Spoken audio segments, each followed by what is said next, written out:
Hello everybody, I'm meteorologist JD Rudd coming to you from our darkened studio. It is well before newscast time, so the lights have not come on yet. Want to share with you this video blog on this Saturday. It is a hot and steamy Saturday despite the cloud cover that's out there. It's still going on, and we talked about this a little bit in the blog last week. I'll touch more on it in a moment, but every week I keep a little note chart here. I write down forecast numbers and everything else, and here in a minute I'm going to share with you some of the numbers that I had from last week for this week. We're going to talk a little about why it never touched 100 degrees. We're going to talk why it has been so humid, and we're going to talk about a big change coming up as we head through the next couple of days. So far this afternoon, the temperatures have been holding in the lower 90s. Matter of fact, KCI has dropped a degree in the last hour as of about 3:30 or so. Notice, though, off to the west, boy, things are really cooking out there in central Kansas, and part of that has to do with the dew point. When you factor in the heat index, oh my goodness, would you look at that?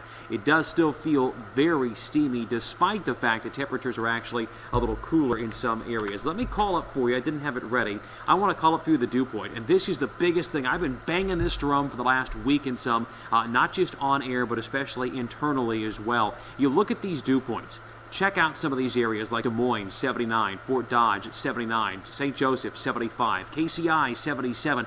We have seen this every day this week with dew points around 74 or higher across Iowa and sections of Missouri. When you have dew points that high, 75 to about 80, it is very, very difficult to get an air temperature of 100 degrees. Now, I don't have something readily made to show you.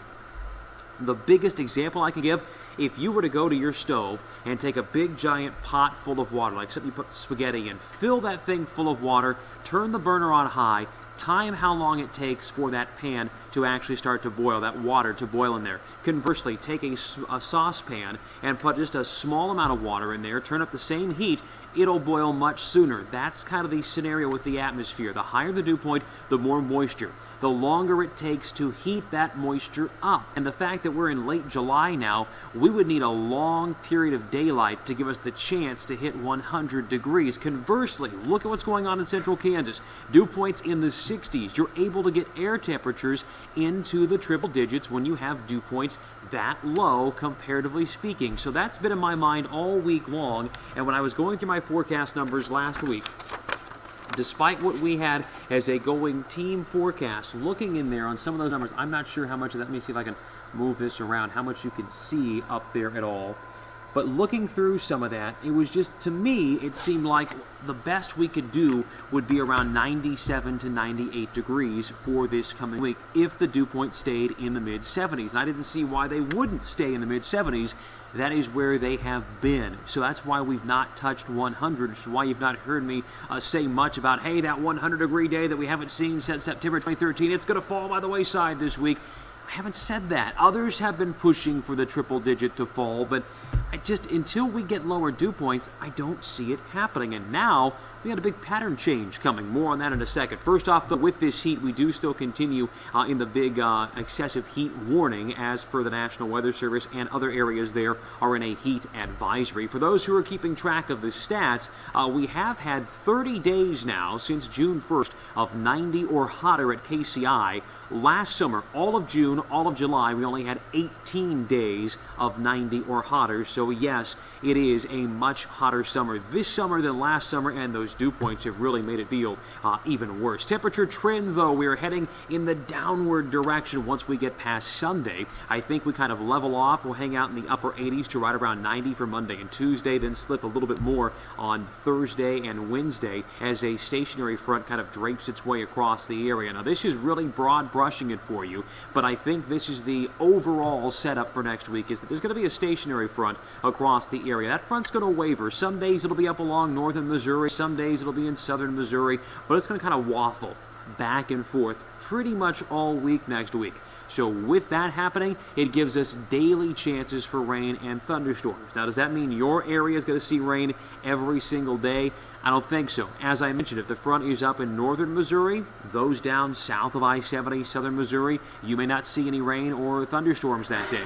If that front's hanging out in southern Missouri, those to the north, you may not see much of anything. And this could be very similar to what we saw a few weeks back with the overnight rain and thunderstorms that would go on into the morning hours, then kind of dissipate a little bit. So the chance will be there for rain and thunderstorms. It's not going to be for everybody, but I think with the clouds in place and rain potential, that's going to lower the temperatures for next week. So if you want to mark this down, here is the 7-day forecast, and this one is kind of by my own influence here. I have not really leaned toward other stuff that we had, if you will. I am really kind of looking at this as I have the last couple of weeks. So I think mid to upper 80s for most of next week should about do it. So a little bit around, if not below average for us, with almost daily chances for rain and thunderstorms. But again, I want to stress that does not mean every single person is going to get the rain and the thunderstorms. Not every single area is going to see that.